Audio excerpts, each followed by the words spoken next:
రాముడు వ్యభిచారంట. అసలు మాట్లాడడానికి కూడా నాకు చాలా జుగుప్సాకరంగా ఉంది. బ్రాహ్మణుడొచ్చి ఎవరైనా ఆడోళ్ళని రమ్మంటే వెళ్ళాలంట. భర్త అయినా సరే పంపించాలంట ఆమెను. ఎవరైనా బ్రాహ్మణులొస్తే సనాతన ధర్మంలో అది ఉందంట. వాడన్నమాట, చచ్చిపోయిన పాస్టర్ ప్రవీణ్ అన్నమాట.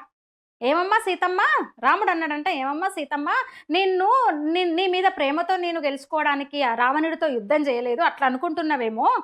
రావణుడితో యుద్ధం చేసి చంపి నీ మీద ప్రేమతో తెచ్చిన అనుకుంటున్నావేమో. నా కులానికి ఉన్న విలువ కోసం, లోకం నన్ను దుమ్మెత్తిపోయకుండా ఉండడం కోసం లంక నుంచి నిన్ను తీసుకొచ్చినా. నువ్విప్పుడు కావాలంటే లక్ష్మణుడితో పో, భరతుడితో పో, సుగ్రీవుడితో పో, వాడి వెటకారము. జంతువుతో అయినా పో, విభీషణుడు రాక్షసుడు వాడితో అయినా పో, నేను నిన్ను ఉంచుకోను." ఇది పాస్టర్ ప్రవీణ్ అనేవాడు వాడిన భాష. నిన్న చచ్చిపోయిన పాస్టర్ ప్రవీణ్ వాడిన భాష అన్నమాట. అసలు పాస్టర్లు ఒప్పుకుంటారా? నిజమైన పాస్టర్లు, నిజమైన దేవుని బిడ్డలు ఒప్పుకుంటారా దీన్ని? నాకు మంచి మిత్రులున్నారు పాస్టర్లలో. ఉదయం ఒక అతనితో మాట్లాడినా కూడా ఒప్పుకుంటారా చెప్పండి? ఒప్పుకుంటారా మత బోధకులు?